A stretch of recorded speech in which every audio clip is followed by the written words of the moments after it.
Hello everybody, I'm Joanne Haigh. We welcome our viewers and listeners in Barbados and around the world to Face It and Fix It on CBC TV 8, CBC Barbados, Facebook and YouTube, and of course Q 100.7 FM radio. I hope you guys had a wonderful weekend. I certainly did.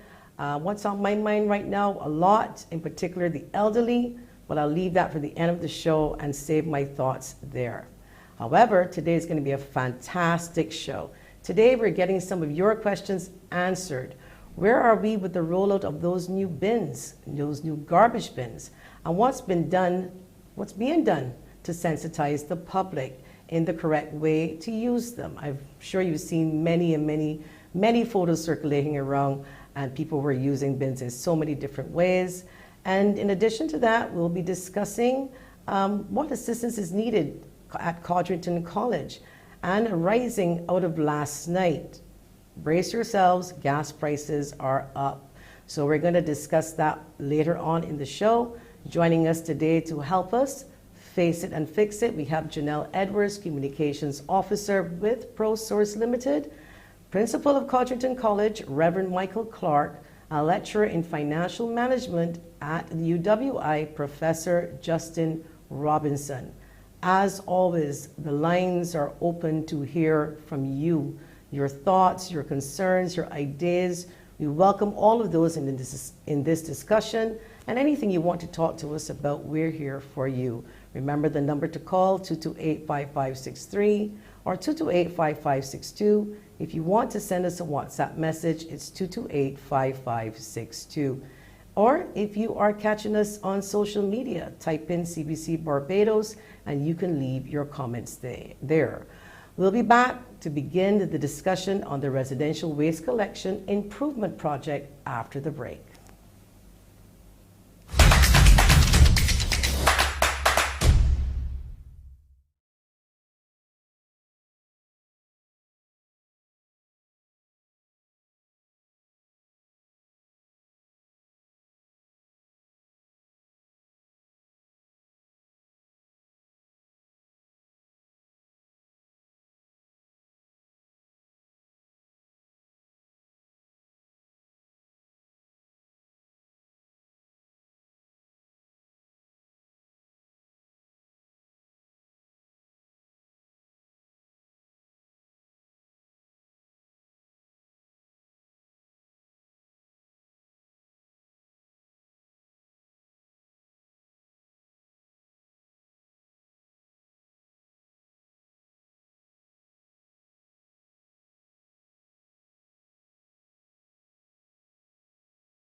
Welcome back to Face It and Fix It. My next guest is no stranger to the program.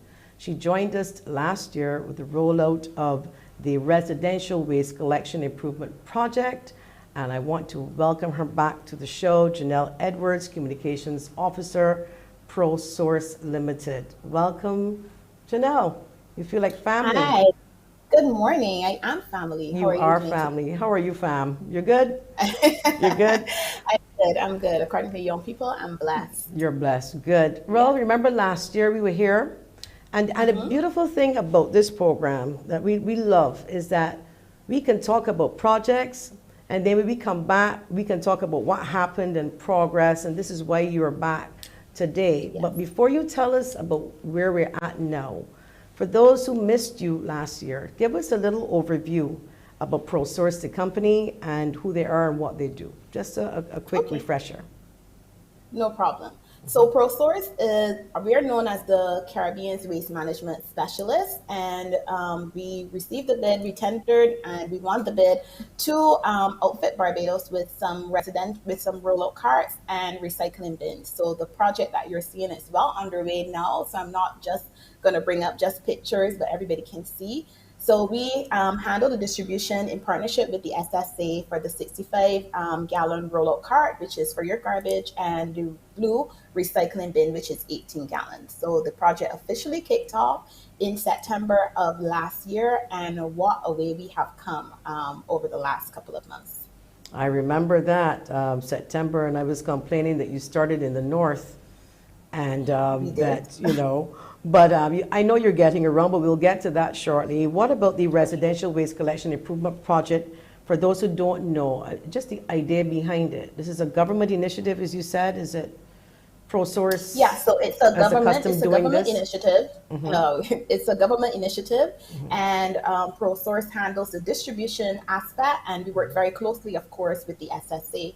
It's our second such project in the Caribbean. Our first project we would have rolled out in St. Kitts in the middle of the pandemic, and that was back in 2020 on a smaller scale, and now we've distributed. Well, I'm not going to give you the number because you told me to wait. Yeah, but we are well on our way. We are well on our way. All right. So I want the public to get an idea the kind of work that went into the planning, all the behind the scenes, the logistics, because people just probably figure, man, these people just come and just roll out a bin, but not understanding the sourcing of these bins, coding of these bins. Give us a little idea, all of the behind the scenes that would be into this work. Okay, so I think what most people see is actually coming onto the end of the project, which is the distribution element. So you have your roll-out cart and you have your recycling bin. But long before that, it starts with a massive technical proposal, which is close to 100 pages in detail. We've worked with several suppliers, one of them which is Ray Pacific, which is a company that has been in operation for a long time. And actually most of the types of roll-out carts that you might see across the world, especially in North America, are developed by this company. We would have worked with companies on the cart lifters, with the RFID readers. We have smart tags in the roll-out cart, smart tags in the recycling bins. We recruited a whole new team, myself, of which I'm included, to bring this project to life. So we've also managed to employ a number of people through our field officers and through our subcontractors as well. So even though the end product is your lovely roll-out cart and your recycling bin, as well as in the upcoming months, the ability to know exactly when your collection date would be, that's coming on the back end. But before that, there were months of preparation and months of planning as well. So how do you get a bin to start with? In other words, I saw a lot of people when they came up my site, and we'll discuss that soon, how happy I am. People looking down at my water meter, trying to get some information that's connected to the actual bin in the planning. Okay. So I'm glad that you brought up that question, because there is a bit of, I guess, miscommunication on what exactly takes place. One, we're not checking to see if you are connected, disconnected, etc. We use the meter number to assign the rollout cart and the recycling bin to you. And I specifically said assign because at the end of the day, it's there for the residents' use, but it's still an asset of the SSA. It still belongs to the SSA. Hence why we're asking people to not deface the bin. So when you see the guys coming through your neighborhood, they're actually scanning your water meter number to make sure that you're going to be assigned the correct rollout cart and the right recycling bin, and that can be tagged to that address. So what else does that entail? Now you mentioned then the water aspect, the meter aspect. For example, the guy did not want to come inside. I mean, he did me a favor. Sorry, boss man, if you're listening, but the guy was actually very friendly, and I said, could you roll my car in past my gate for me, please?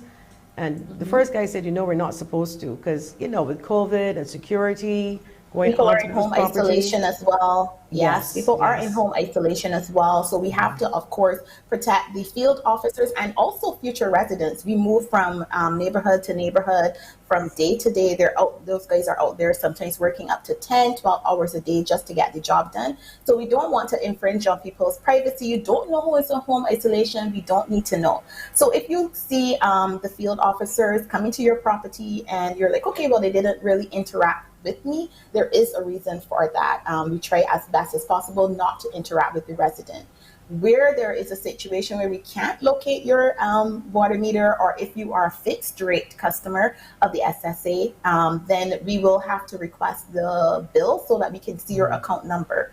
You sometimes wouldn't receive, so that's one thing I also have to clarify, is what happens if I am a fixed rate customer of the BWA. BWA. Right. Yeah. So what happens is we go through neighborhoods, we scan your water meter. If you're a fixed rate customer of the BWA, then you wouldn't be assigned your rollout card at the same time. Reason being is we now have to take that information back. Usually they'll take a picture or they'll call into the field office.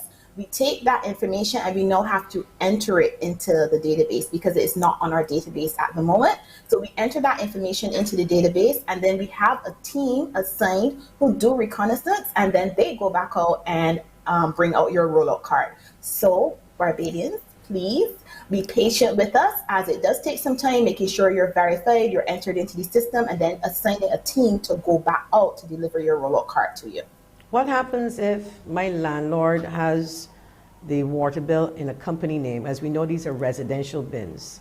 And Right. you know that some people do that. They have their properties under a company name. But I still, yes, but I'm not, I live there. I know people who own houses that have it on their company name. So Right. it wouldn't come up under residential. Will I still get a bin? So that's another challenge that we have faced. And again, so happy to be here to clarify what is happening here. So as you know, the project, well, as you know, and I'm guess for most Barbadians by now, and if not, the project is for persons who have a residential water meter. That's one of the caveats, the SSA, Prosource, etc. So if you don't have a residential water meter, but you do live in a residence, unfortunately, you still do not receive a rollout cart or a recycling bin. However, we are asking people who have a commercial water meter, but you are obviously a resident and not a business, to send us some information, and we'll collect all of this information. We'll take back to the SSA to make a decision on how will we handle those residences who don't come under this phase of the project, to see what we can do moving forward. So basically, all of you there watching us right now that you may not have a water bill or a water meter, but you still get water, you ain't getting the bill, you're not getting the bin, because you need to regularize yourself. And this is an opportunity for people, because I understand there's some people say, but I ain't getting a bin. No, they don't, they have water, but they don't have a meter, and they're not fixed rate. And we do, and I know, having been worked at the Water Authority many years ago, you, from time to time you have some people that don't necessarily follow the rules and the regulations, but this is an opportunity for them to regularize. To come under the system, yes. So we refer to them as unregistered. And if you're unregistered at the moment, you're asked to contact the SSA so they can get you on the system, and so that you can also get your rollout cart and your recycling bin. And it's important that as many people, as many residences and as many households in Barbados receive a rollout cart, because of course it helps with the environment. We don't want to see waste. There are many neighborhoods now you drive through, there's no waste. There's no garbage on the ground, because everybody is containing their waste in the correct way. People are closing the lids so the rodents can't get in, the chickens can't get in. So if you are unregistered at the moment, so you don't have a water meter, you're not a fixed rate customer, then we ask that you contact the SSA to provide them with some additional information and see how you can now come onto the field and make sure that you also receive your rollout package. All right, so we're going to roll right into the misuse of these bins. But before we do that, when you talk about chickens, and this is no lie, Barbadians, there are a few falcons that somehow just circle around my next door where there's an open lot. And they just keep noise at 1 o'clock, 2 o'clock. I'm in Zoom meetings at 2 in the daytime, and all I can hear is cock-a-doodle-doo. So just before, and your guys actually saw it, so this is no exaggeration. The chicken, together with the little chicks that are just born, everybody's hovering around my old garbage can. No lie. And I said, look, see, when I went, I got nothing to eat no more because, I mean, I'll be honest with you, I kind of felt bad because there was nothing, but they normally do hang around the garbage cans. This new bin now, because it's sealed and it's new and everything now, would eliminate that. But I still feel for the chickens and the things. What we can feed them, we don't know. But moving on to the misuse, and we have a few photos. Some people, you know, made a little joke here and there. Other people really needed them for other uses. And I'm going to ask the producer to show us a few of, right, this one, he's selling whole chickens. Now, I wonder if those were the chickens that you see in the yard all of a sudden that were killed and now put into this bin for sale. Let's hope not. But this one is whole chickens. And then we have another one. For those of Radio Land, we're looking at the bins. Okay, this one seems to be like a bassinet, but this is the recyclable bin that we're going to talk about soon, the blue one. Someone has a little baby, but I don't see anything too wrong with that because we're not ready for the you know, it's not damaging it. Do we have any more, producer? We have a video. Okay, we're going to move on. We also want you to tell us the correct use of the bin. If you happen to have that information, what goes into the black bin, and it is not your chickens, unless, well, I don't even know, unless it's just waste, you know, but let's talk about that. Okay, thank you. So we have seen the pictures as well. And I guess from a cultural perspective, it was expected. Barbadians, we have our own, you know, unique sense of humor. But it's a very serious situation. One, I have to remind everyone that the roll-out carts and the recycling bins remain the property of the SSA. They're the SSA's assets, and they can put them down and take them up should they find that they're being misused. As you know, each roll-out cart and recycling bin also comes with its own unique tag, so they do know who has the roll-out cart or the recycling bin that sometimes might make it into a video. In terms of the recycling element, two things to remember is as long as Barbadians, all of Barbados has received their recycling bins, then the SSA will be providing you with additional information. So you're asked to store it in a safe place, usually instead of your home. Don't abuse it in any way because the recycling program will be announced by the SSA in the coming weeks. So the blue is for recycling. The pilot project, once that commences, will see Barbados recycling plastics in the initial kind of like pilot phase, and then more elements will come on, more streams of recycling will come on as well. The good thing about the recycling bin is that there's bees recycling on island and many other material sorting facilities. And some Barbadians, we've spoken to our friends over there at bees, and they have been seeing Barbadians bringing their recyclables to bees using the blue bin.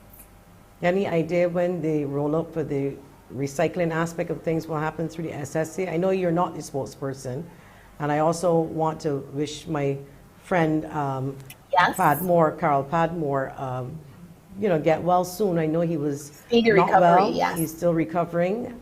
And hi, Carl. We look forward to seeing you here on the show in the near future.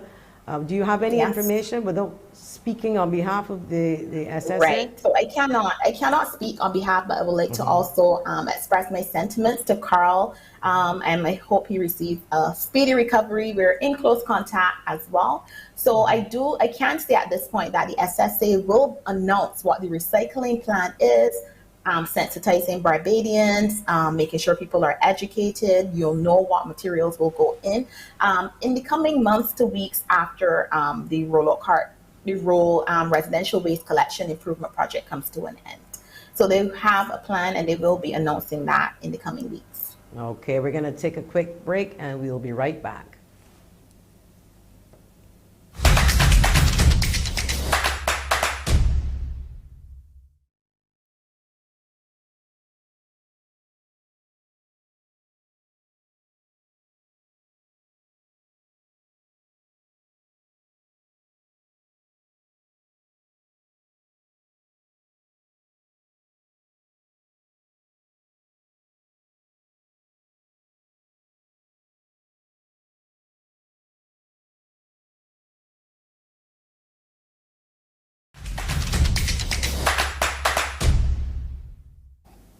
Welcome back. We are speaking with Janelle Edwards, Communications Officer, Prosource Limited.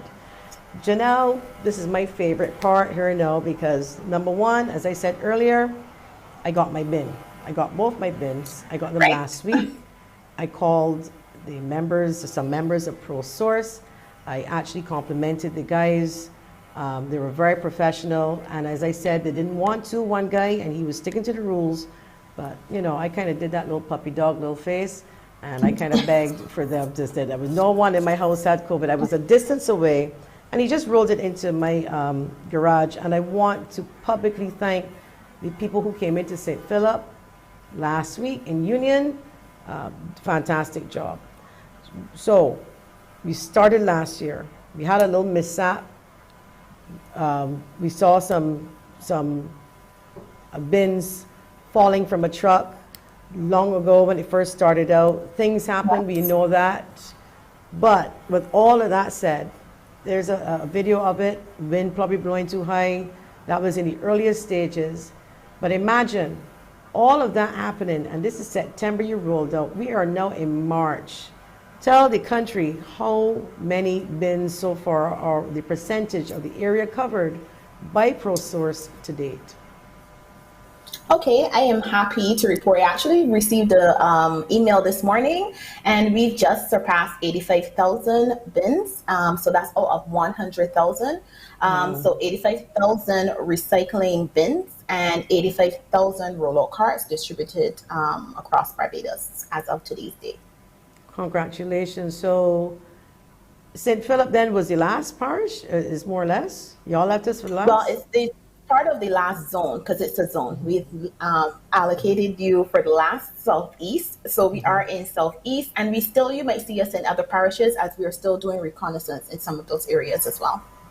So when I see this guy scan the code and the information then goes back, this information then helps you put together what kind of plan, a scheduling plan for the SSA? Okay.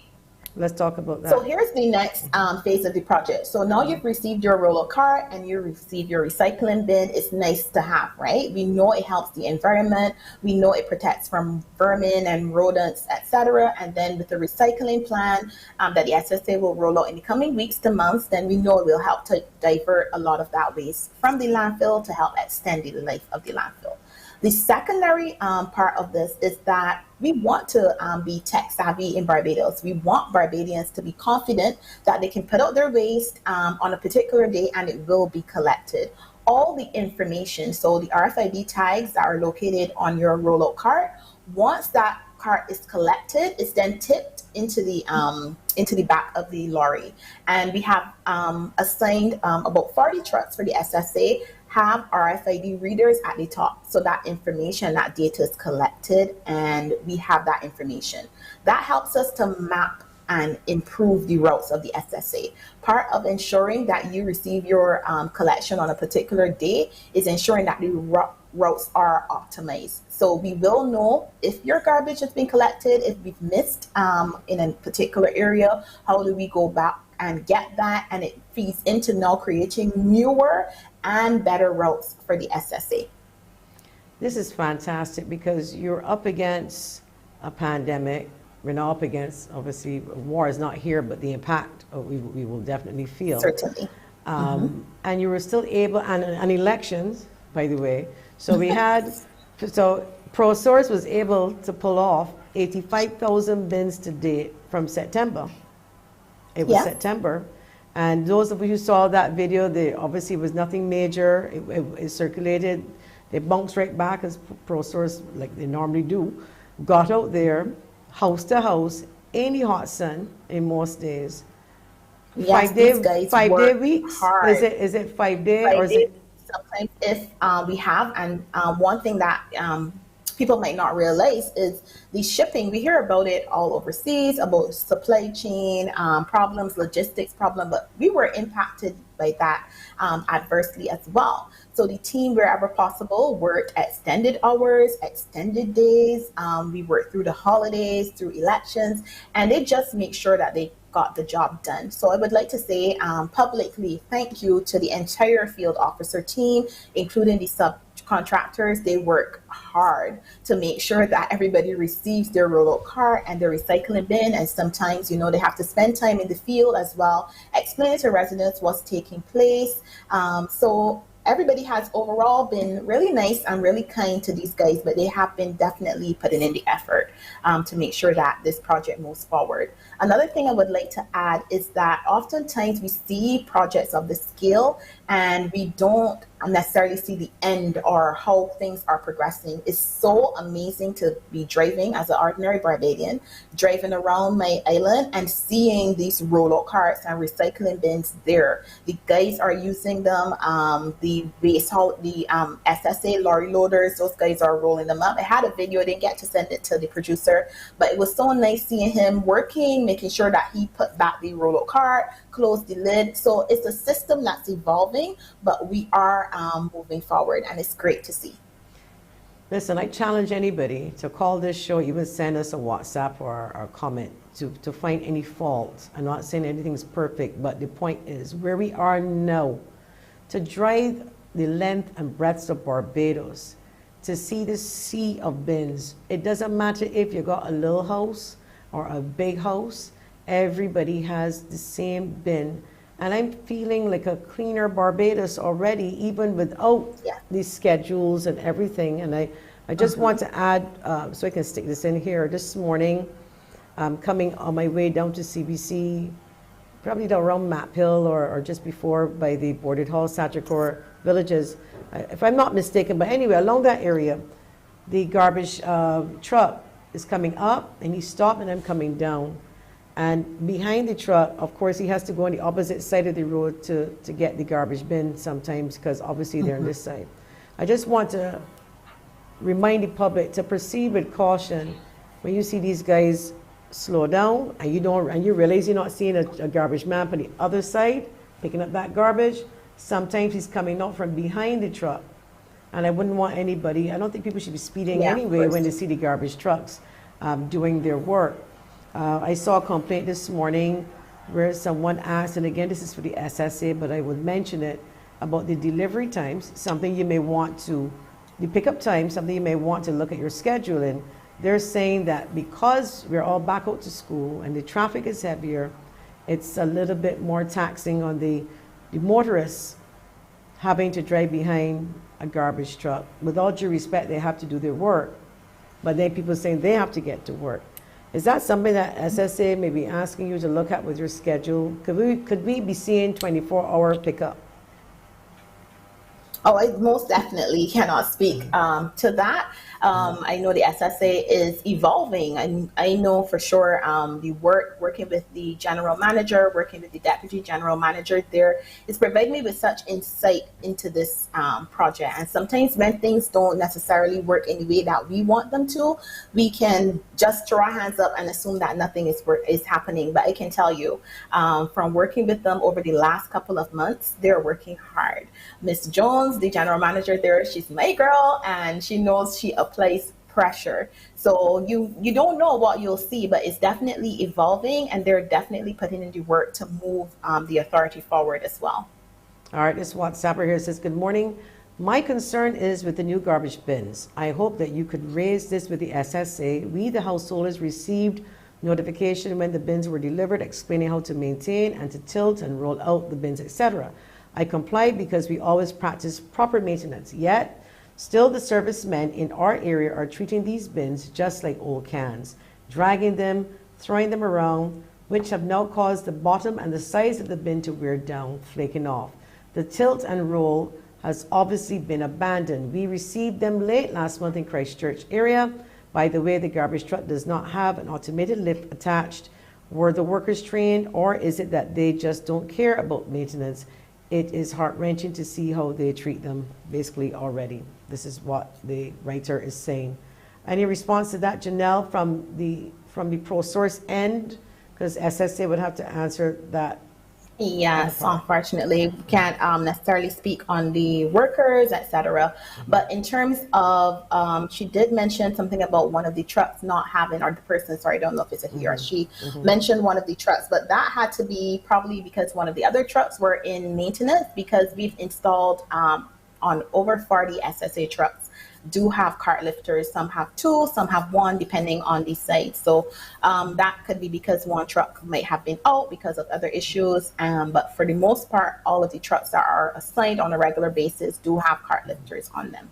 And in case we missed it, Prosource is responsible or was responsible for retrofitting those trucks in order to facilitate the flipping of the garbage cans.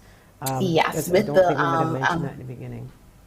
Yes, sorry. So those were installed by the Prosource team. We worked with the SSA, as you can imagine. There was no way to just take all the trucks off the road at one time. So those guys also worked through the night, early mornings, and the SSA has been so gracious with that as well, making sure that they coordinate with their teams to get that done. It was a challenging time, but they rallied through. So for the most part, the trucks do have cart lifters on them. Sometimes there might be an issue with a particular truck, and then it has to be routed. So you might see, on the odd occasion, you might see one without a cart lifter. Another WhatsApper went on to ask about the bins, about the shelf life, and what happens when if then they get old. What's their plan? So the rollout carts do come with a warranty, and the SSA will have a maintenance schedule, etc. So if you receive the rollout cart and it has like any damages, etc., you're encouraged to take pictures immediately, contact the SSA's hotline, and they'll feed back in that information to us so it can be replaced. If the bin is stolen, you said in our interviews before, you can track the bin, but who do you call if somebody decides to roll out with my bin and it ain't the SSA? You contact the SSA. You contact the SSA if your bin is stolen or has been misplaced, because in some areas that everybody has to roll it to a communal location, you might find that your bin is just missing because somebody might have taken it by mistake. So you contact the SSA. You can also note like the last 6 numbers on your, just below the barcode. You can also note down those last 6 numbers so that if you roll your cart to a communal place, you can make sure you're collecting back the same cart, and in that way you don't have to like put your house number or your name or anything like that on the roller cart. Okay, so another WhatsApper is asking, how many trucks have been fitted with the tilt mechanism? I've asked because I have never seen one out by me, this WhatsApper. Okay, so 40 trucks have been retrofitted with the lifters. 40 trucks, okay. 40, yes. That's pretty good. So the destroying of, like if someone destroys, you said you call SSA, you don't call Prosource. Is there any given time where we contact Prosource? So what we're going to be doing in the coming weeks is for persons who have not received a rollout cart. So maybe you've seen your entire neighborhood receive one, and for whatever reason you haven't received one, then you can contact Prosource directly. We'll log those calls. We work across a platform with the SSA. We have a database, so they can go in and see should you call them or should they call us. When you call the SSA, the team, and also massive shout outs to the SSA team, hotline team, Lasanta and Ricardo, who even now that Carl is out, they are pushing through. They're handling calls from some early hours. Sometimes are, definitely not acceptable. Some people call at 3 a.m. But those guys, Lasanta and Ricardo, have really been rallying. So even if you call the SSA, they enter the information into a database and they assign it to Prosource, so we know what we have to do. All right, we're going to take this call. Good morning, Face It and Fix It. You're on the air. Yes, good morning. I live a little way up a gap from the road. Do I carry the bin down to the road the day the garbage is coming, or what should I do? How's your garbage normally picked up before the bins came? It's not, pardon me? How, before the bins came into your district, the truck normally would come up in your road? No. I have to carry the garbage down to the road. Bottom of the gap. Mm-hmm. All right. Janelle, you have any? Again, Janelle is not from SSA, but we certainly, if we can't answer it now, we certainly will be making a note of these questions for the SSA, and we certainly will have them on the show to address them. Janelle, do you have any thing you might want to share with us, because the water meters in this case are down to the bottom of the gap. Yes, Because yes. right, so yeah, okay, so I know what you're talking about. The water meters down to the bottom of the gap in a cluster, and it belongs to somebody's house, obviously. Right. What we So do? those we refer to those as spider meters. And we would usually, when you guys were out in the field, they'll track the water meter and go back, try to route it to the house. They'll answer questions so that they can verify via account number, and they'll know which a rollout card is assigned to you. In this situation, I can advise the resident that they can, on the usual day, and I know sometimes there are some challenges, but bear with us in terms of the SSA. So if you know that your garbage is usually collected on a Monday, from Sunday night, you can feel confident to put out your rollout cart, and they'll collect on Monday. Once nothing goes wrong, they collect on Monday, and then you take back your cart to your residence, you load it up there, and then the same thing will take place the following week.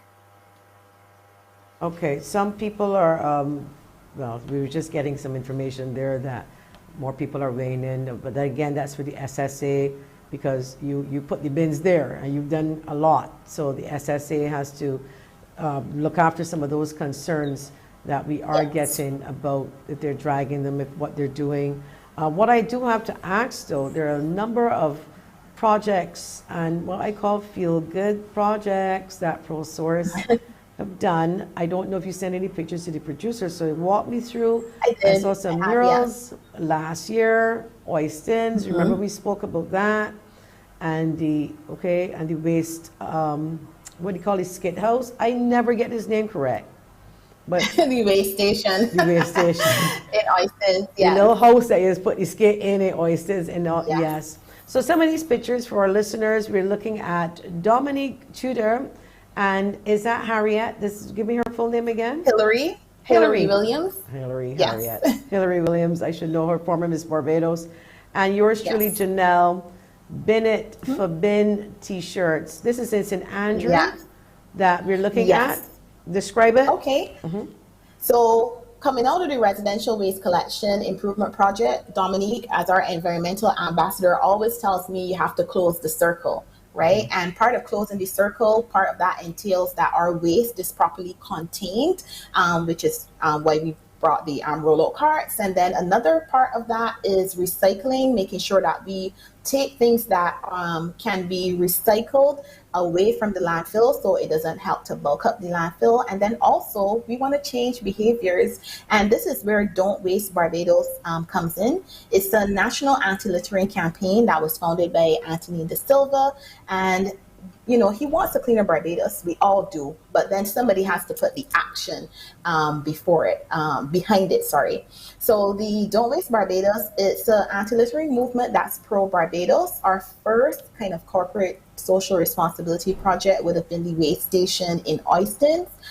There was an issue there. We addressed the issue. It was renovated. And then we realized that beautification and art really adds another dimension to elements like this. So the mural was installed there. The image that you were looking at with myself, Dominique, and Hillary was actually taken on Wednesday, 2 Wednesdays ago, and it was at the Scotland District, and we partnered with the Lions Club of Scotland District there to renovate this bus shelter in the Scotland District, as well as to install some new signage. So you'll see a lot more of that as well. Don't Waste Barbados signage, and the mural installation completed by Troy Burgess, who also did the Oystons beautification project. Most excitingly, Go ahead. Go ahead. most exciting is that, we have had some regional interests about this Don't Waste Barbados campaign and what we're doing here in Barbados. And the government of St. Kitts actually invited us to St. Kitts to see how we could implement a similar program there. So we spent a week ago, we were there for a couple of days, meeting with partners on the ground, meeting with their solid waste management corporation, meeting with the minister to learn how we could institute a similar anti-littering program in that destination as well. Fantastic. A Barbadian company overseas. We're going to try to duplicate then what is happening here to these other. Yes. Okay. from So, the anti-littering side, and we also have wider interests as well. We're in talks with several governments throughout the region on residential waste improvement projects that could benefit them. As you know, the region is tourism needy. We need tourism. We want to maintain safer communities for our residents, and people are seeing what's taking place here in Barbados and wanting to see how they can also benefit from programs like these. two things quickly with school children. Any, Sure. because I know you did some, I saw some pictures, I saw a lot of pictures. I think you went up somewhere in St. Joseph, farm to table. What do you call that place? You guys did a Yes, lot. we have. We are so happy. Last year we launched our Young Waste Warriors program, a brainchild again of Dominique, our environmental ambassador, where she's going to work with young people to educate them and literally create warriors for our environment. But I don't know how this one slipped me. Actually, last week we launched our Ellipsis Educate program, which is a student anti-littering program in partnership with Don't Waste Barbados to 300 students across Barbados. So if you're between 8 to 18, you had an opportunity to register for that program. So we're in private schools, public schools, primary schools, and secondary schools. And these students actually will be engaging in some pretty high tech information with a company called Ellipsis Earth out of the UK, and they'll be using heat mapping to actually spot litter across Barbados. That information is then taken and compiled, and we can see where the litter hotspots are, and then that can inform like national How cleanup, does that school work? Heat cleanup. mapping, some satellite somewhere picks It's up the these next is technology. this is next level technology. So these Wow. students will literally use their phones Uh-huh. and they go out in small groups, or some have chosen to do it as individuals, and they'll do surveys. So they're little data scientists as well. So they'll be collecting the data, and once that information is done, the company Ellipsis Earth then takes it and uploads it using their kind of proprietary technology, and they'll show us where the hotspots are. They've done cases throughout the US, throughout the UK, the US, etc. And now we actually have an opportunity for our students to be engaging in some pretty high tech software. So, and each student also prepares a report. So it's going to be really exciting to see and share. There was a live demonstration, meet and greet with the Ellipsis team on Saturday, a couple of days ago. So the students are excited and we're excited. And this was a free to register and participate to the students. Our company, etc., would have covered the cost for 300 students across Barbados. So You this know is the it. pilot project. You know, if you're late for this meeting, then you have to go to 11 o'clock. It'll be your fault because you've given us so much information that you are rolling it off and rolling it out in such a professional way. You make me Yeah, proud, honestly. But I got one more question before you go. When sure. does the project end? What's the next step? What's the wrap up going to be like? I don't know Okay. if it's next year, this year.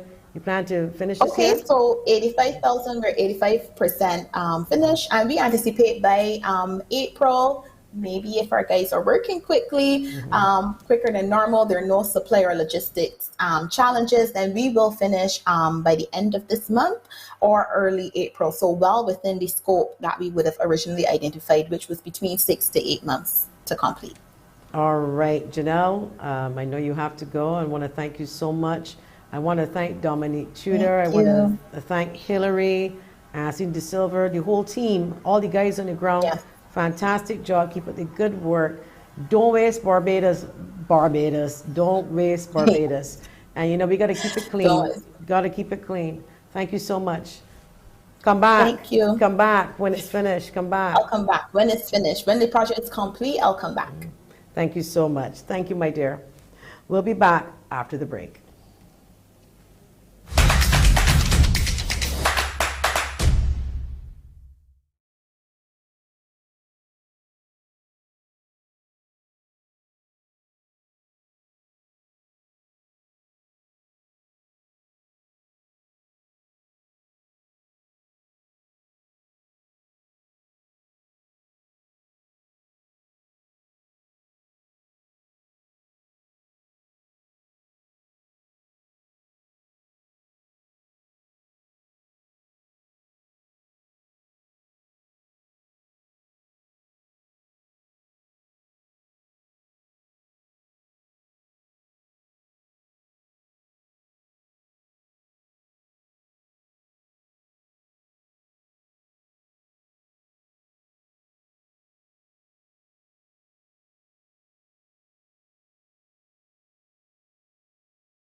Welcome back to Face It and Fix It. Our next guest is Reverend Michael Clarke. He is the principal of Codrington College. As we know, and if you don't know, Codrington College is an Anglican theological college located in St. John in Barbados. It's now affiliated with the University of the West Indies in Cape Hill and is one of the oldest Anglican theological colleges in the Americas. And to tell us more about this college, I wish to welcome right now on the show Reverend Michael Clarke. Welcome, sir. Thank you. Thank you very much for having me. Welcome. Well, we all hear about Codrington College, but there are some people watching right now that may not know exactly about the history. You want to give us a brief history of the college before we move into the discussion? I'll try. It's a very long history, but we'll try to be as brief as possible. The college goes back really into a bequeath which was offered by Sir Christopher Codrington III back in the early 1700s. He wanted to establish in Barbados a copy of Oxford College. He was a fellow of Oxford, and he wanted to be able to create a college in Barbados which would be something like Oxford College. He thought that he didn't want the children of the planters to have to leave Barbados to go back to the UK to study and not have the kind of supervision necessary. So his intent was to create this college here. But it was to be a special type of college. It was supposed to be a missionary college. The intention was it was supposed to train both priests and medical personnel so that you would then send off into the mission field medical priests, as it were. So things like surgery and chemistry, etc., was to be taught, as well as theology. He bequeathed his funds, the land, 700 acres of it, to the Society for the Propagation of the Gospel, under whose supervision the college remained for the bulk of its existence, down until about the 1980s, when the funds were repatriated to Barbados. Codrington College, over time, became simply a tertiary education institution in those initial days. It received island scholars from places like Codrington, from Harrison College and Lodge School in those early days. And there's a plaque in our lecture room that identifies some of those persons who would have been island scholars back then. And so over time, it basically provided that kind of education, not only for Barbadians, but it stretched out into the wider Caribbean region, training especially teachers. At one point, there was a Royal Institute which looked after the training of teachers with various linguistics, etc., and classics, and that would have served for most of its existence. Round about the late 60s or the mid 60s, it then began to, they brought in the Society of the Resurrection, and this is a group of monks who then focus predominantly on theological training and the preparation for priests. So it wasn't until about the 1830s really that it really became a full-fledged theological institution. And it remains that until this day. Present day. Yes. Yes. Okay. So primarily it's an Anglican seminary, but over time we have trained all manner of denominations in theology as well. Oh, so it's not just Anglican, it's... No. Okay. In governance, it's Anglican because it is governed by the province of the Church of the Province of the West Indies, which is a combination of 8 dioceses from Bahamas in the north down to Trinidad in the south, including also the diocese of Belize and Guyana on the South American mainland as well. Okay, So so... it's Go ahead.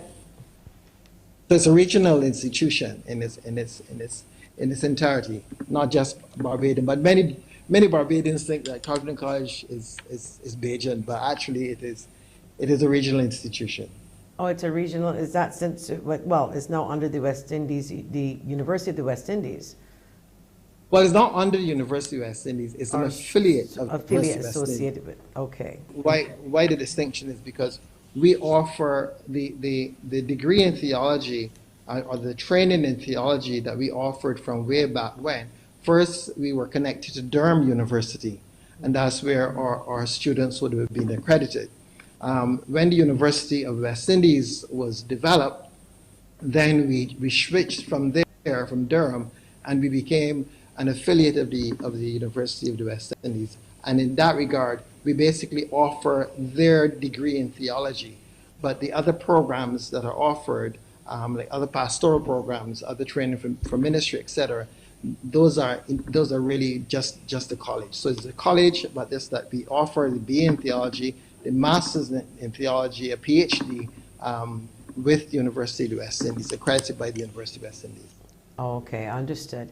So COVID, 2 years into it, actually, I think in a couple of days, I think will mark the 2 years of being on a curfew, etc. We know some of the restrictions have been lifted, but what has it been like for your students and the college for the last 2 years with this pandemic?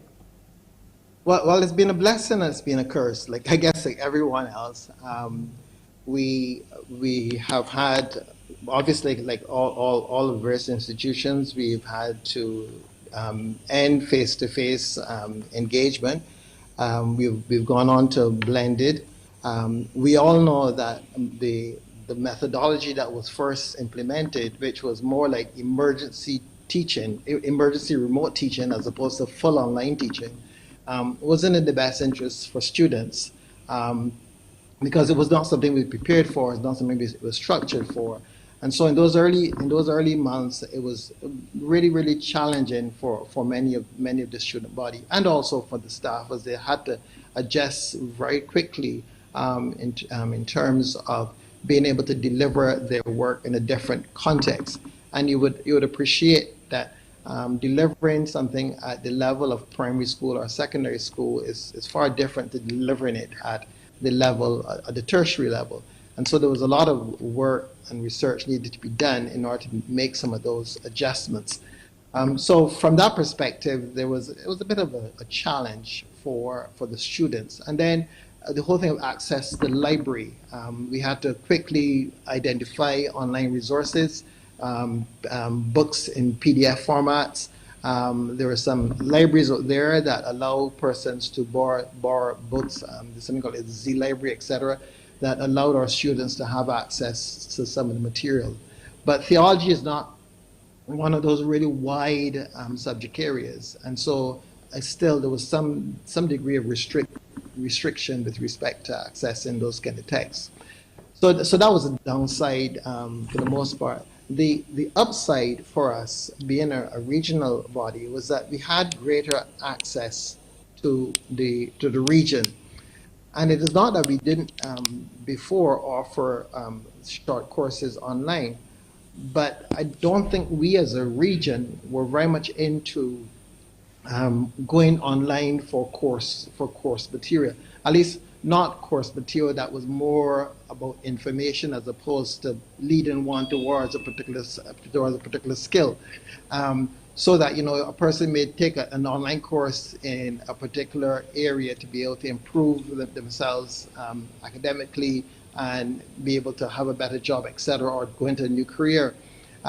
Persons that come to theology, for a large part, are just interested in deepening their faith, having a greater understanding of this concept that seems to be at the heart of the English-speaking Caribbean, which is the Christian faith. And so it's not a quote-unquote income generator, as it were, as such. So persons were not so much inclined in going online to find out more. But with the ease of everything being online and accessible, what has been happening is that you're finding that persons were more interested in seeing what's out there, what can I learn, what can I understand. And so from that perspective, we've been able to have some success in reaching the wider Caribbean now over the last couple of months. Actually, we started to two programs, Stepping Stones of Faith 1 and Stepping Stones of Faith 2.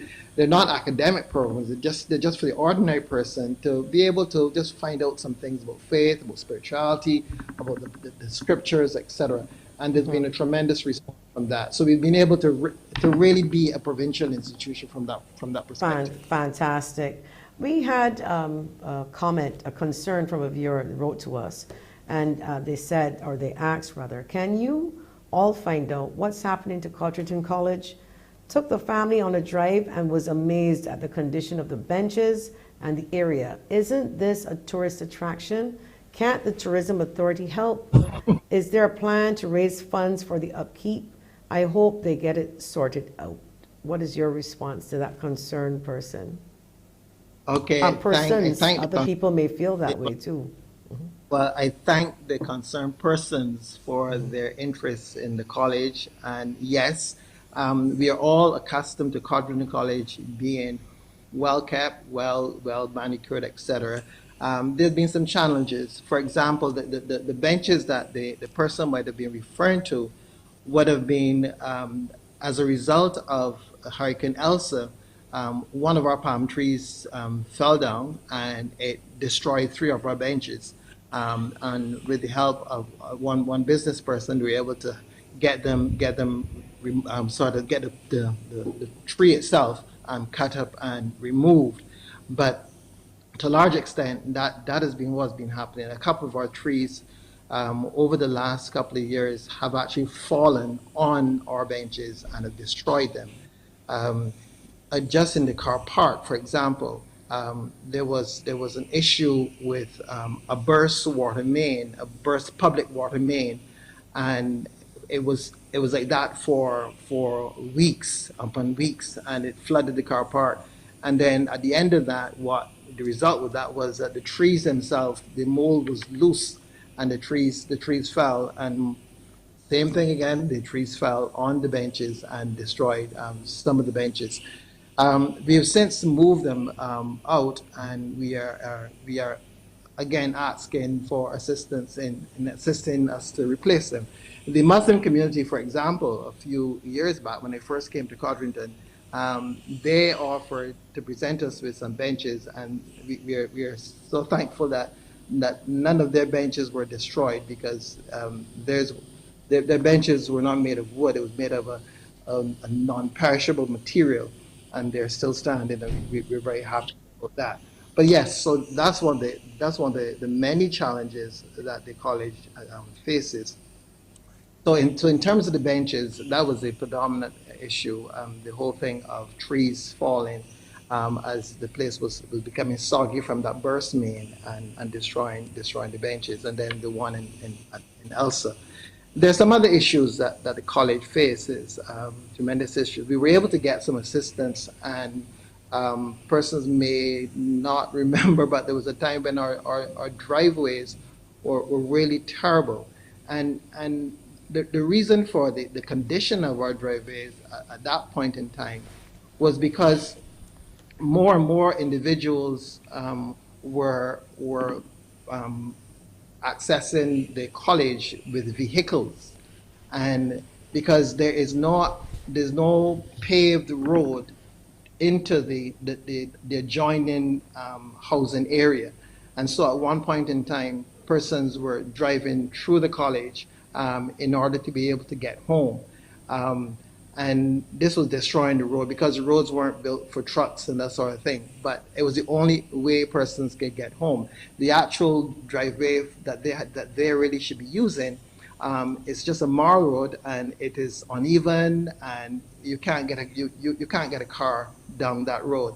So in our generosity, we allow persons to use it. When I came on site as principal, that was really disruptive, because sometimes the trucks would pass when we were in the middle of chapel.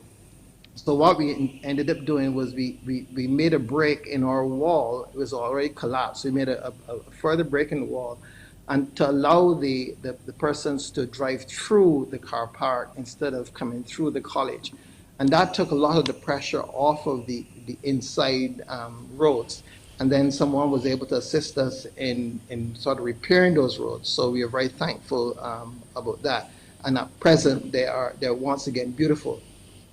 But that's the sort of thing that the college has faced, because we live in a community and we try our best to be part of that community. As you may know, or some of your viewers may be aware, right now the college, 36 of our rooms at the college are being occupied by persons who would have gone through the loss of their homes or their roofs in Hurricane Elsa. And we've been housing them now since July to facilitate that as well.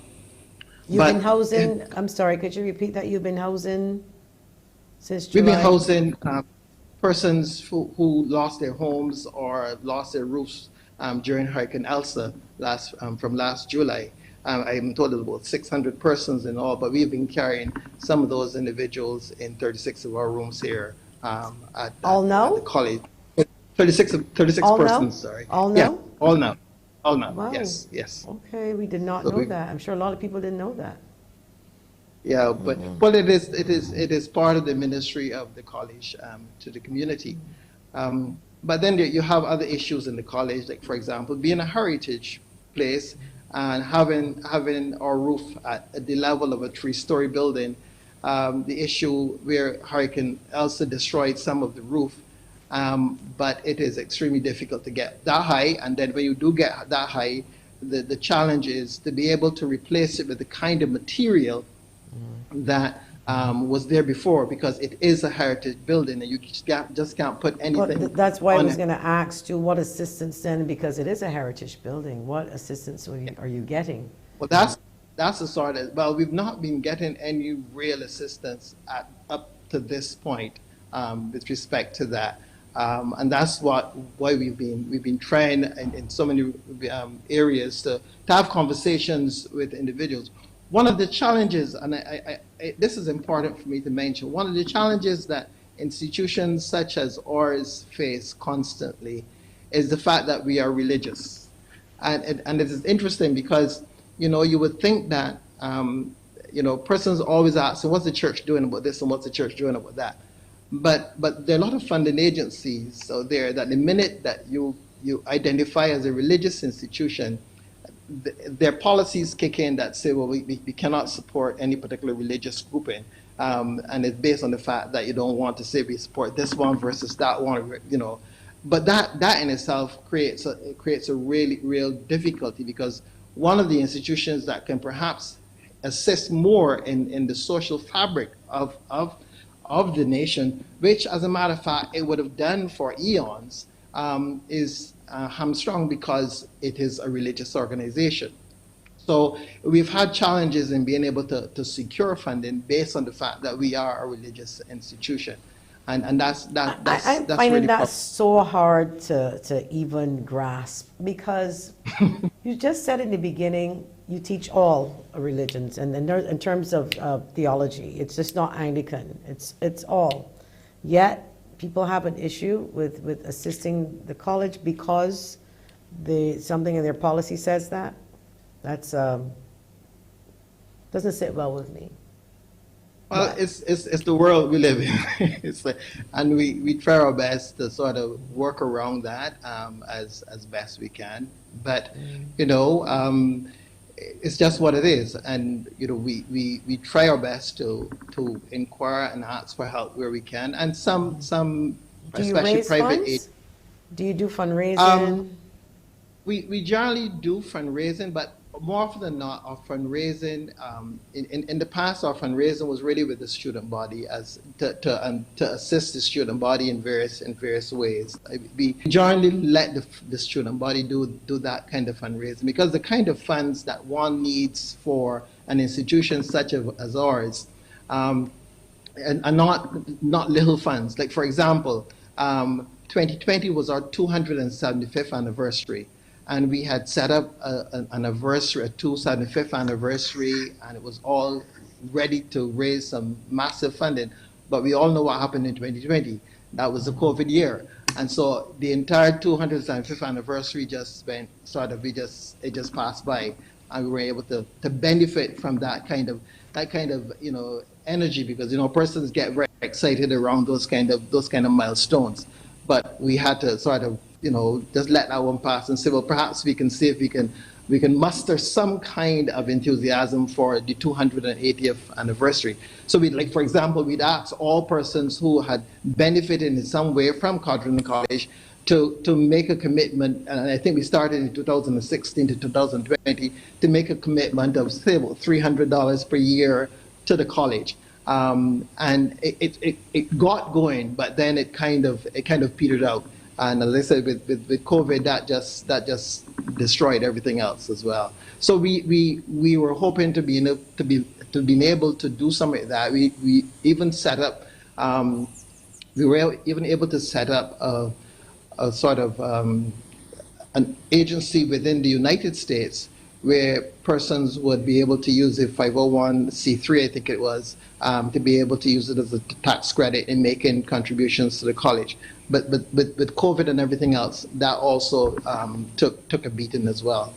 So I would imagine then that we would revive some of those things, but how can we help just people at home watching the show? Because I'm making some notes because, MTW probably would need some help in terms of the roads, and, I'm still waiting to hear what the Ministry of Tourism, Tourism Authority, if they can do anything to help. What can the average person here do right now? Well, right at this point in time, it is not so much, the average person could help fund some of our major initiatives. Like, for example, only recently, we realized that with the little bit of damage at the college with respect to the Elsa hurricane situation, and thank God the damage isn't in a place where we're housing those persons who are themselves suffering from roof damage in Elsa.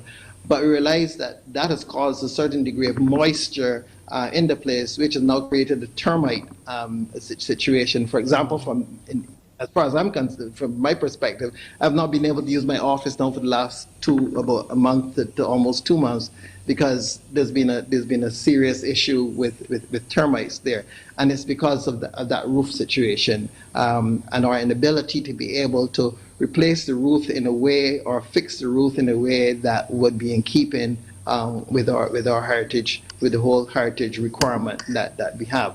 So those are it is more of there's a serious investment that is required here to be able to bring the college to end. Is there an account or a number or anything that was set up to assist for there is on our website. There is a facility that we have there, which invite persons who are willing to make a donation to make such a donation. www.codringtoncollege.edu.bb is our website, and on the Support Codrington page, there is such a facility where a person can make online contributions to the college as well. You do have a board, though. It's run by a board, is that correct? Yes, the Codrington College is run by the Codrington Trust, which was done by an act of Parliament when the funds were repatriated back in the 1980s. So the Codrington Trust is the actual financial body for the college, and it looks after all the college's needs, etc. So they're the ones who are responsible for the estate and being able to utilize the estate as best as we can.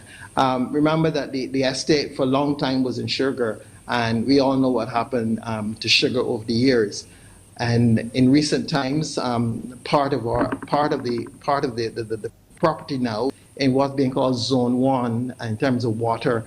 And so there's another restriction. We might have 700 acres, but there's a restriction as to what can be done with the land. And it's also part of the natural reserve too, because it's part of the East Coast that with that view towards the sea that we don't want to lose, and we don't want to just put a lot of houses on it and destroy. So, but this is why it really needs to be fixed, and you really need some help, because that would be a shame. I mean, I'm telling you, I would call it a crime. If it would be if we allow for the college to just run to ruins. And so I was here making a little mental note and a little list, because I want to ask you quickly when you said about the roads and the people who have to access, because I know one or two people who have to go through there and they park and then they walk down this cart road to get to their houses sometimes. Did MTW visit, or anybody from government visit over the years to see how best they could create a separate entrance so that it doesn't allow for them to come through the college on a daily basis? Well, I don't know if they have, but given the fact that to the east, to the parallel to our main driveway down through the palm trees, there is an existing road. But because of water damage, it was just a marl road, and so because of water damage over the years, and probably trucks, etc., that road now is truly, you have to have a proper truck in order to go down that particular road. And even trucks that can go down it choose rather to come down our drive and then make the right into the car park and then exit the car park and then go on their way, because obviously it's move right. So one of the things that we wanted it to do at one point in time when we had this review design for the college was to be able to have even persons who were visiting the college to come down the drive, go through the car park, and to be able to exit on that road to the east. And so there was going to be some conversation as to how can we get that road to the east fixed. So those are the sort of things that are still to be addressed and would take some pressure off of the college, because there've been a number of residents. So just tell us publicly before we wrap up, who do we have to put some pressure on so we can take pressure off? You can put some pressure on the Ministry of both Tourism and Transport to ask them to give us a hand, because it is a tourism product. And everybody knows some people call it a pond, we prefer to call it our lake. But the lake is in crisis because over the years, two things have occurred. The silt from rainwater, there are two big silt cotton trees as well that overhang the lake, and all that debris has gone into the lake, and the whole ecology of the lake is in a mess, because in some parts the lake is just about 1 foot deep, in other parts it's about good 6 feet deep. One of the things we sometime back, Carl Williams had assisted us in trying to remove some of the debris in there, but the lake really needs dredging so that it can be really rehabilitated. And one of the other aspects of it is that persons used to love to see the lilies. The problem with the lilies is that someone came up or persons came up, they had some turtles and they had some kois, and those are vegetarians, and all they had to do was bite the stalk, and that was the end of the lily. And so one of the things we want to be able to do is to create an island in the middle of the lake where we can house a nice significant lily patch and still have the fish and the turtles, etc. Yes, because I understand you have some very big fish. Yeah, we've got some very big fish in there, and persons still come, leave home, and for their own peace and relaxation, they still come for that moment to just feed the fish and feed the turtles and just allow the kids to enjoy. But the other downside of the lake is that while it might have been good, in years past, with all the legal issues and etc. and being sued, we also have to ensure that we put something around the lake to make it safe, so that no individual can accidentally fall into it purposefully and then sue the college. So that's also one of the things that we need to address, the security around the lake. Would it be safe that tonight's headline for the CBC News should read, Codrington College in crisis, we need some help, and we make an appeal to the public, or you would not want to use that language? Are we there? Because I'm thinking that we're there. Termites does not take long to bring a whole building down, that's for sure. And the benches, okay, that's outside, but when you're thinking of all these different problems of moisture and so on, the longer we wait, then that's it. Do we going to mash up and buy it back? We can't buy it back. When it's gone, it's gone. No, not Codrington College. There's too much value in Codrington College. So whatever needs to be done at this point in time needs to be done, and we're prepared to stand by it, because it is a reality. Well, we're certainly here to help, and we are making appeal to the Ministry of Tourism and to the Ministry of Transport. Codrington College will need some help, and it belongs to us in a sense because it's positioned here in Barbados, even though it does not belong to us, as you indicated earlier. We look forward to Barbadians rising up and helping, answering the call, is what I call it. I want to thank you so much, Reverend Clarke, for being here with us. And we certainly would keep this on the front burner as far as Face It and Fix It is concerned. I want to thank you. Well, thank you for thinking of us, and thank you for your invitation to share at this point in time. Thank you, Barbie. Thank you. We'll be back after the break.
Welcome back to Face It and Fix It. So last week we started back our show on, it was last week, Monday we started back, and we had a full 2 hours with the public service vehicles, the Alliance of Public Transportation to be exact.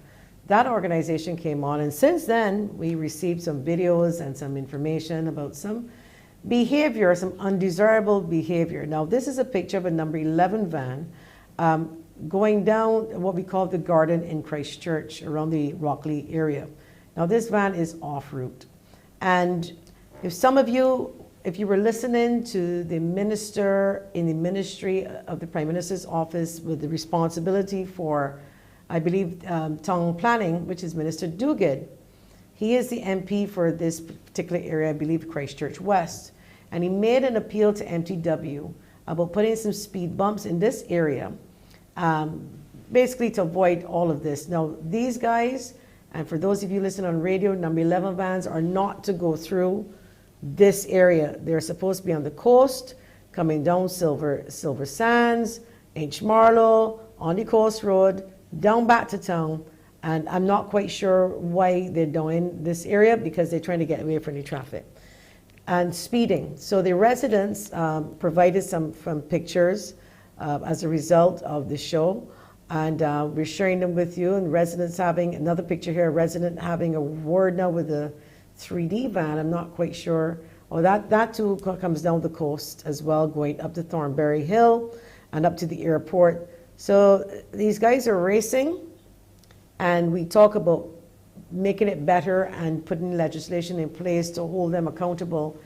We want to make sure that all Barbadians see some of these pictures, so they're aware that we still have the problem. I don't expect it to be fixed overnight, but kudos to the Alliance of Public Transportation.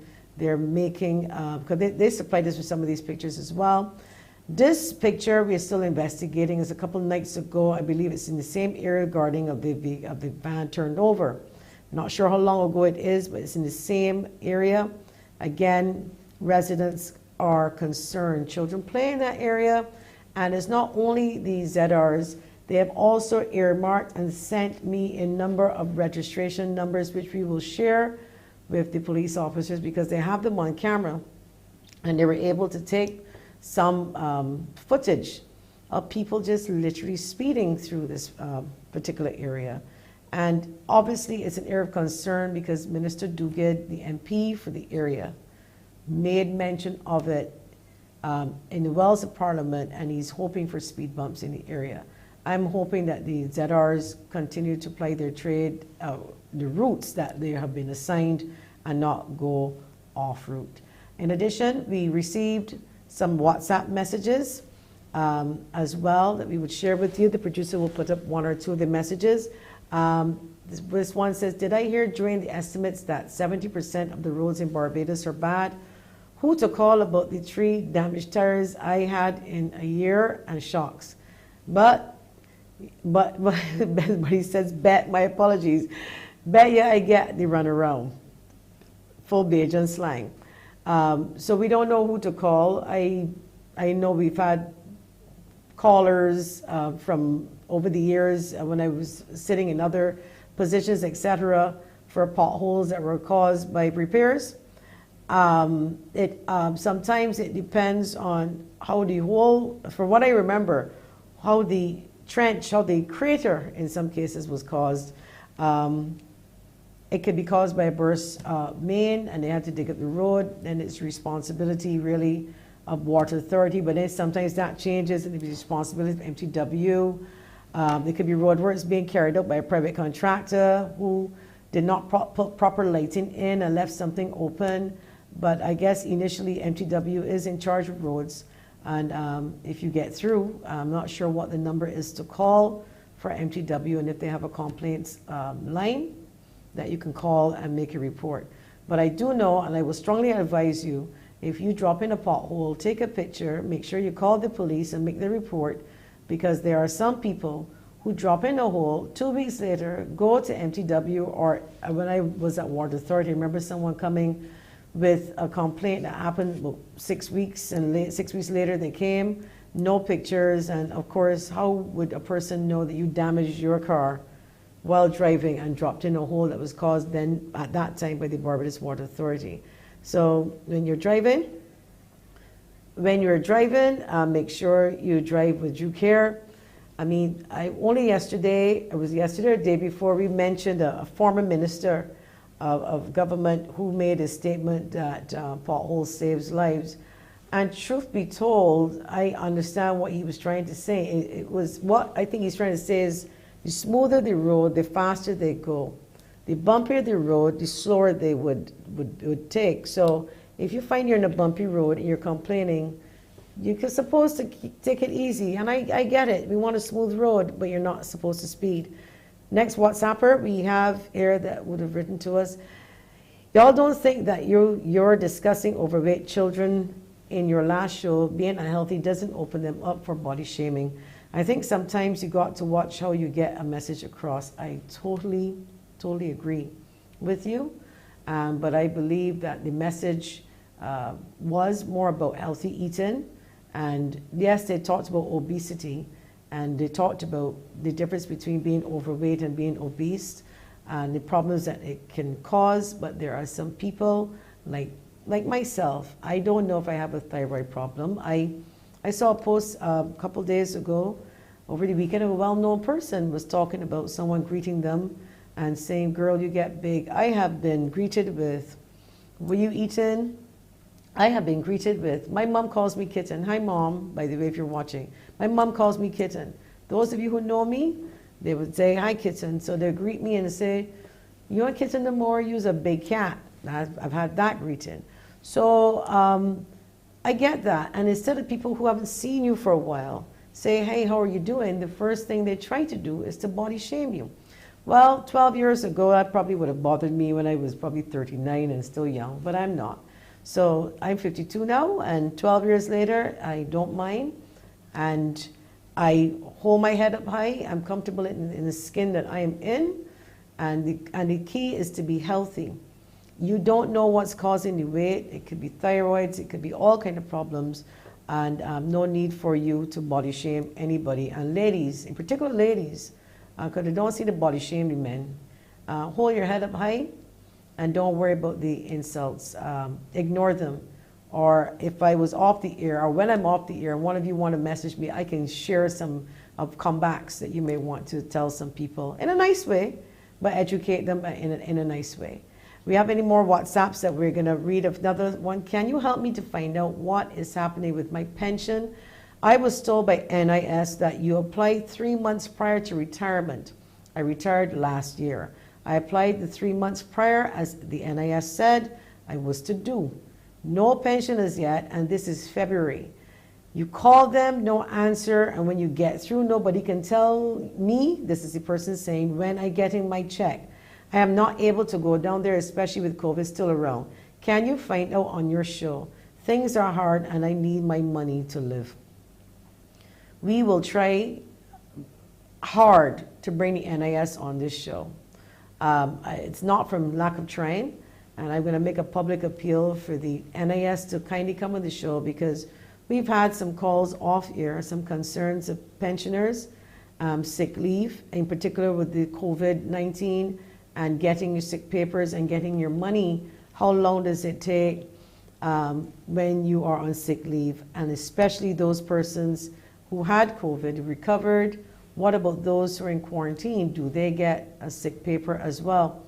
NIS, we urge you, come on the show and let's have an open discussion about where we are with the pension scheme and what can your customers, clients do, and particularly the pensioners when they want their money.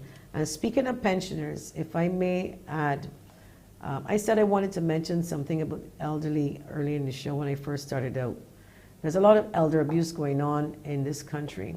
And it's not about a physical abuse only, but it's about financial abuse. And I'm seeing it on a regular, I'm hearing about it on a regular. I've asked the producer if we could accommodate a show and a number of shows to address the situation with perhaps a lawyer. At what age should an older person, an elderly person, get a psychological assessment before they sign any documents, before they sign a will, before they sign over their pension check? Who's taking up the checks? Is the person mentally capable of making those decisions? And if you're listening to me now and you are my age and you're still of sound mind and you have children, you have any property, talk to a lawyer. Perhaps you may want to look at a will. Also want to discuss, in the absence of a will from an elderly person and they have children, they have a husband, what is the succession law? What does the act say? Because you have a lot of fighting happening in families when people don't prepare their wills, and when they don't and then they become older than, say, 70, 71, 72. From what I understand, once you reach a certain age, you should get an evaluation done. So the producer is well aware, and we're trying to prepare a show especially for the elderly, and we want to talk about financial abuse. We have another WhatsApper quickly. I want to know what the police are doing about these that are outside of the hospital going to River Road, then block up the traffic out there. Wow. Well, that I understand seems to be a big problem, but the bigger problem, from what I gather, is in the Constitution River Terminal. So they're transferring the problem and they're bringing it out there by River Road, from what we have gathered. But the Constitution River, and I believe the Director of Transport, will hopefully join us on this show at some point too as well. What is happening in the river terminal? Why white vans don't go down there at 7 or 7:30 in the night? Is it not open until transportation is shut off, in keeping with the transport board next door in the Fairchild Street terminal? What about some of the sanitizing? I saw a video and some people were saying that it is not, that their vans have not been sanitized. I'm not sure what the procedure is. If they go into the vans and before they turn around, if the transport authority is responsible for sanitizing the vans, let us know. But I do have a video that suggested, and it showed that the vans pulled in and they were leaving and no one sanitized the vans. COVID is not over. We're still very much in it, and we still have to practice some of the protocols that are required. A lot of the minibuses, as we well know, used to be on Probin Street. And of course, we know demolition took place there. Now we have a park there. All of those Silver Hill vans are now in the Constitution River Terminal. Order needs to come to these minibuses, and hopefully sooner rather than later. When we come back, we're going to talk about gas prices. We'll be back after the break.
Welcome back to Face It and Fix It. Before I introduce my next guest, last night I saw what looked like a spreadsheet on Facebook and on my WhatsApp, and I was a little surprised because I kind of asked the producer, or she asked me, what's going on here, if this is true. So because it wasn't on any GIS letterhead or anything, we weren't sure if it was fake news or not. There it is on the screen. It's black and white, predominantly black background with white writing, and we weren't sure where did this originate from. So we made some calls. I even called Vic Fernandez, who is the chairman of BNOC. Wasn't sure because the ministry makes these decisions. Lo and behold, about 23 minutes later, to be exact, after I spoke with Peter Alling, it came up on GIS, and gas prices effective last night, midnight, went up. It went up by 14 cents for gasoline. I believe diesel was 17 cents. But when we saw the others, it did not indicate how much the increase was, but just the price. So I'm not quite sure, and I'll get further information on that. Now, of course, Barbadians are not happy. As you can see on Facebook, we're a little shocked. I was shocked. And to get a better understanding as to how this happens and how it happens so quick, because we know that there's a war going on in the Ukraine with Russia. Perhaps it's pertaining to that. We don't know. But why is it, if it comes so fast, when it is that the gas prices drop, the oil drops overseas, why then don't we get that benefit just as fast as when they go up? And to tell us a little bit more and bring some understanding to how this works, Professor Justin Robinson, lecturer in financial management at the University of the West Indies. Good morning to you, sir. Professor, welcome. Hi, good morning. Good morning to you and your listeners, viewers. Professor, we got to cut straight through the chase. We got this information last night. It's a big jump. What does that mean for Barbadians? Okay, so the price of oil, the price of gas that you pay at the pump is driven primarily by what's happening with international fuel prices, particularly the price of oil. Now, I sort of heard your preamble. I'm not privy to the precise formula by which the ministry calculates and ends up being the price of gasoline at the pump, but they do use an average. They have a formula that is based on international oil prices, which are fed through. Oil prices are at an all-time, well, not an all-time high, but at quite a high level, driven by, well, they were rising before, coming off of the COVID-19 pandemic, where there was a big recovery in consumer demand. But because of challenges COVID-related, the supply of oil was not responding in the normal way, so the price was going up. When I checked today, two of the popular one, the crude oil is at $119 a barrel. Brent crude oil is $123.39. And the price of oil hasn't been at these levels since maybe 2014, and then before that, 2008. So the long answer to your short question is really that spike in the price of oil. There's a website in the US called Gas and Driver, and we see that $4 price of gasoline, is about $4 a gallon in the US for only the second time ever in American history. So the national average price for a gallon of gasoline went above $4 a gallon in the US for only the second time ever. The first time was in 2008. So let me see if I can understand this, and please talk to me like I was 2 years old, because some people don't get this. I don't. We were in a pandemic.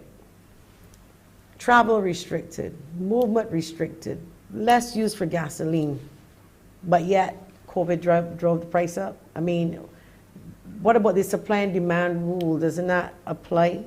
Right. Okay. Right. So the COVID, so the recent increases in oil prices before the Ukraine war. So as you say, it's normal supply and demand rule. But as the U.S. and Europe and other parts, as they were getting out of their lockdowns and going back to normal, and they would have done this ahead of us, there would have been a surge in demand for oil, okay, as people started driving, travel, all of that happening again. So a surge in demand, which would create pressure for the price to rise. But because of supply chain challenges, the supply of oil was not responding in the normal way. So you had two factors pushing up the oil price. The increase in demand as countries relax the restrictions, and because of supply chain challenges, the supply not responding, pushing up the oil. And now, boom, on top of that, now you have the Ukraine crisis, and Russia is one of the major exporters of oil. So any impact on Russian oil supply on the global markets feeds into the reduces global supply of oil generally. So, and then there's that whole political premium, because people trade oil like as a commodity on markets, and the price is trending up. But okay, again, let me just see if I can capture this.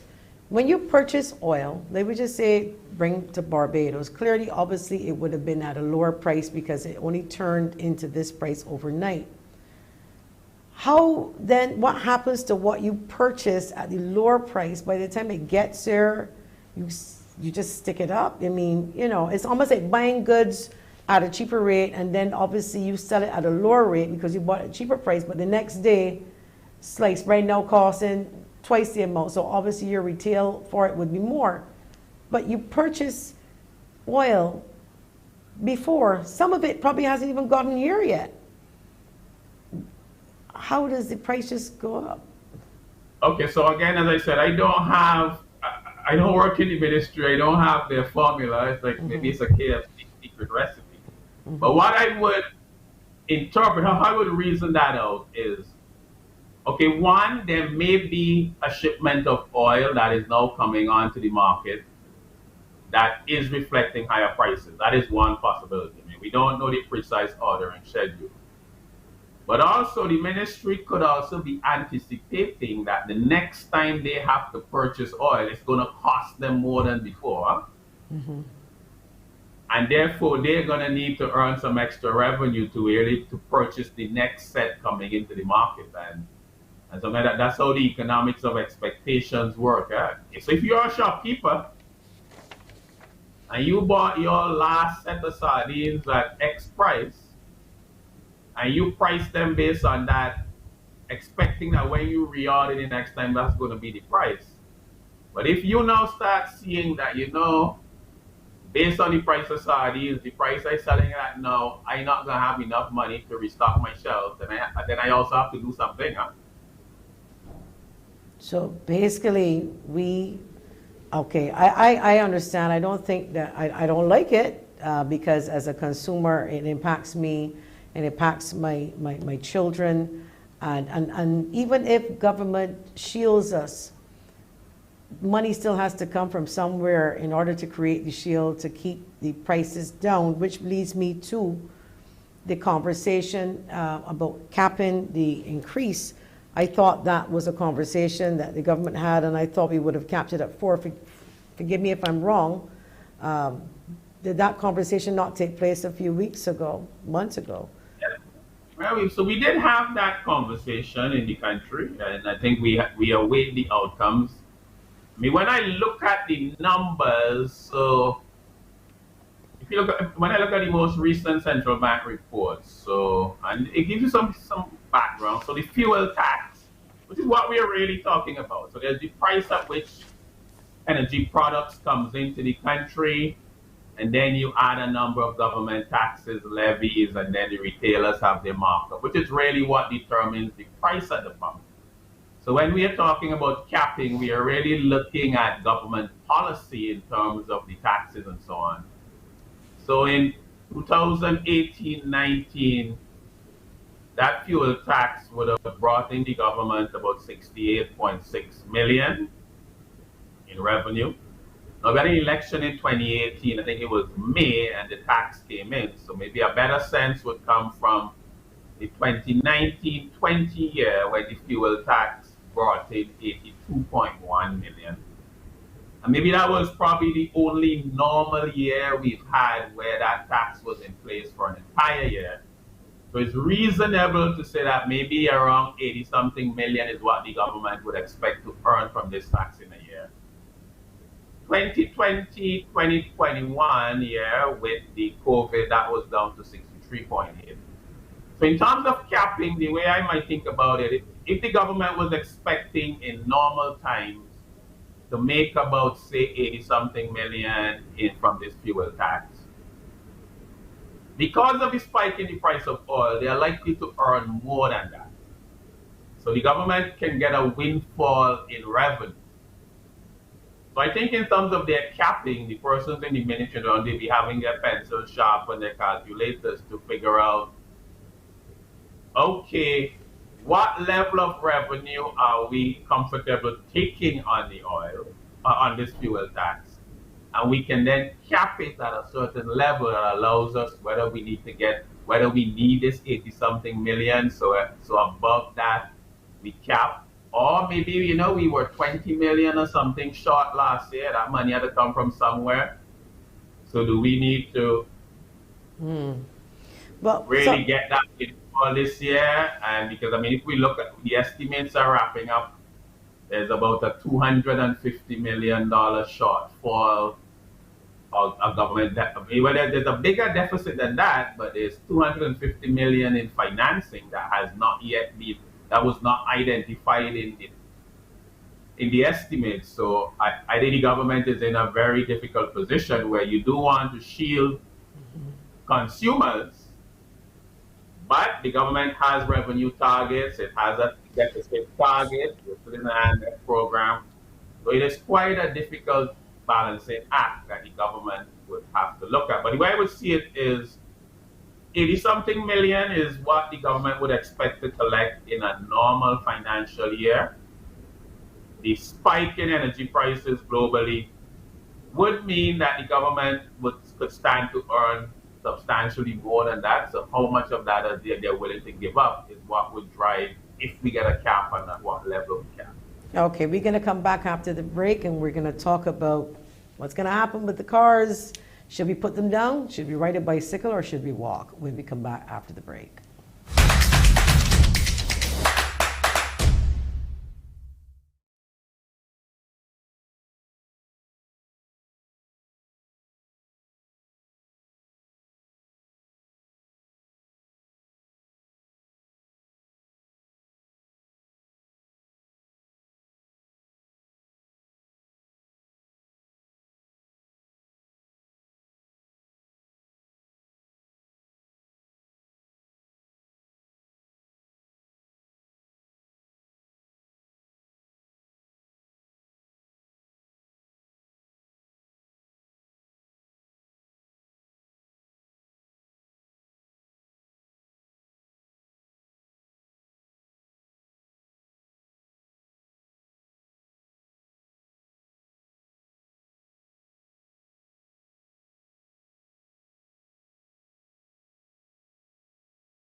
Welcome back to Face It and Fix It. We are speaking with Professor Justin Robinson.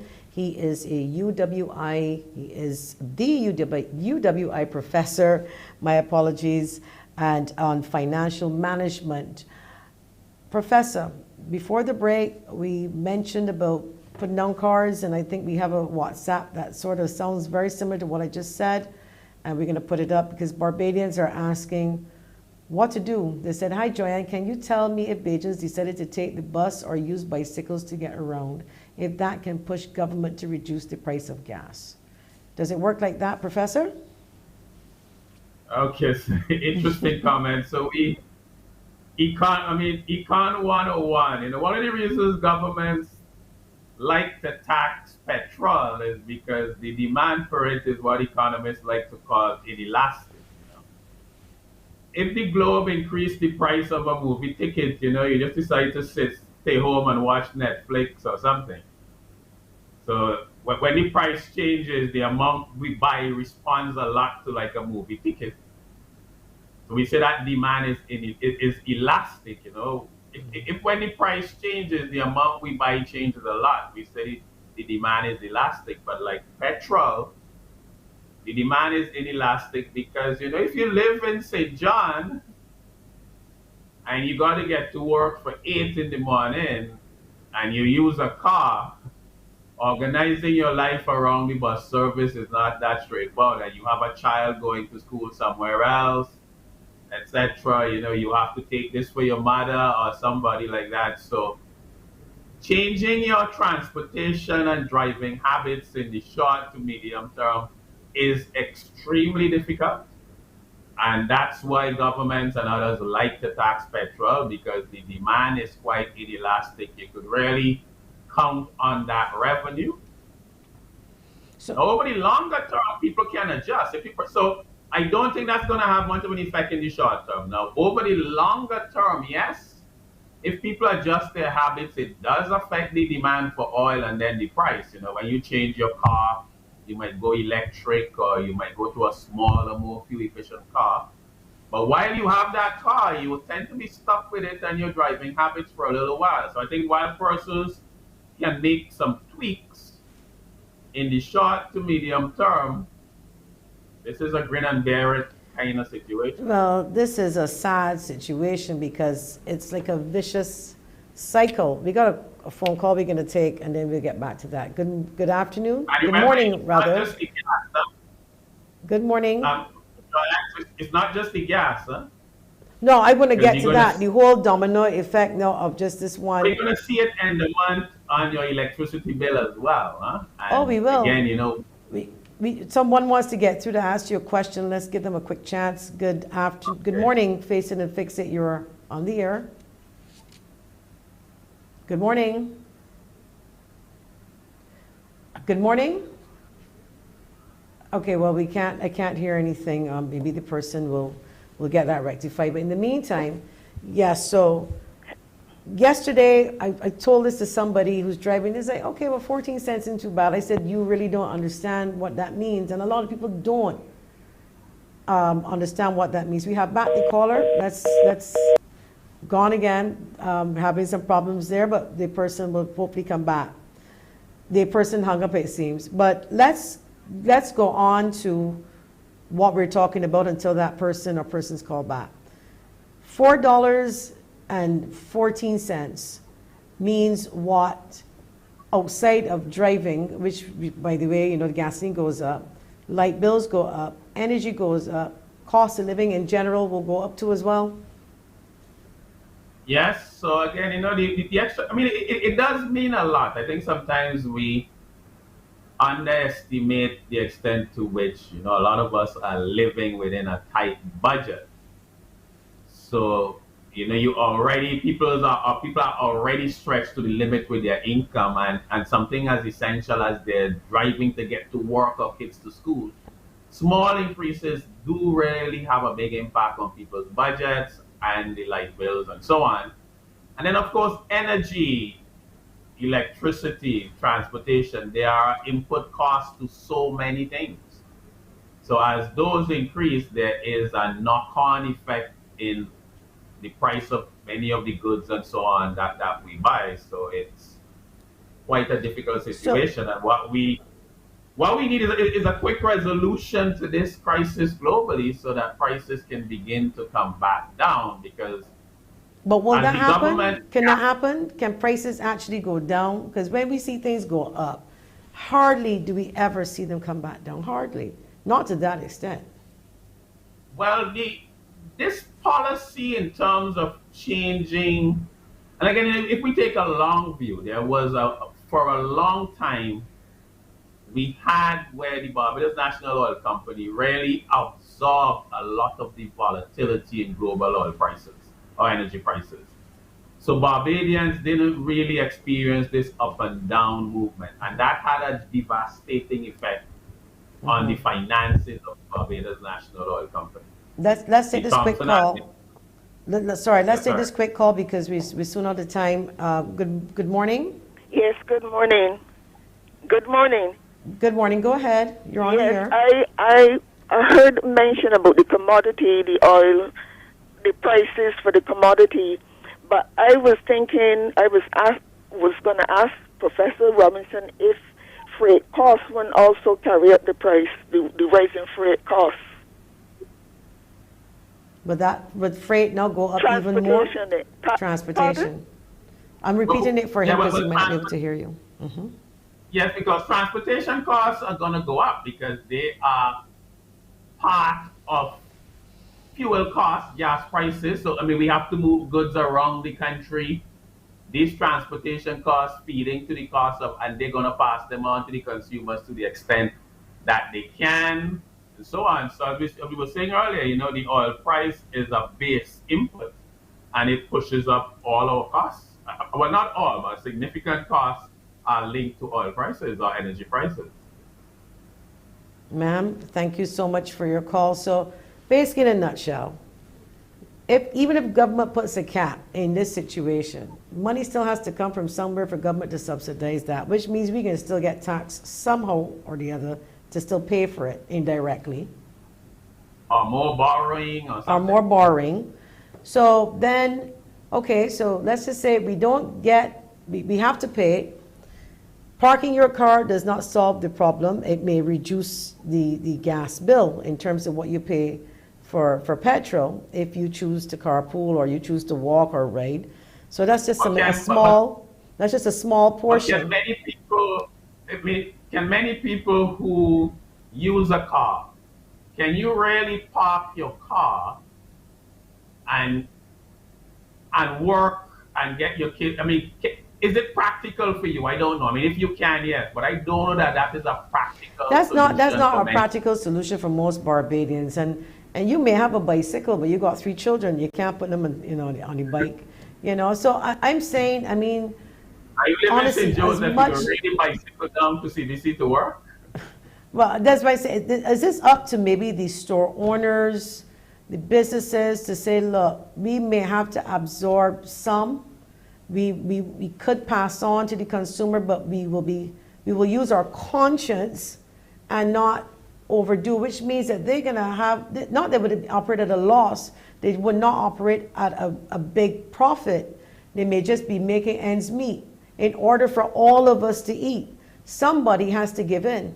It can't just be grab, I want to make more money. Oh, I had to pay this at the port, so my peanut butter should now be $30. You know, that sells for $1.99 at Walmart in the States. So business people, this is just my opinion. I'm not an economist. I'm just a mom trying to get through like everybody else and trying to make sense of how this works. So I'm thinking if the prices go up, the businesses, the men that have money and women that have money in this country that run these businesses, and particularly food, because we need food, perhaps they can have some sort of conscience and say, look, I already making my millions. I can ride out this storm a little bit. I'm not going to hurt my regular customers, because guess what? If it was not for my customers, I would not be the millionaire I am today. Perhaps my conscience should kick in.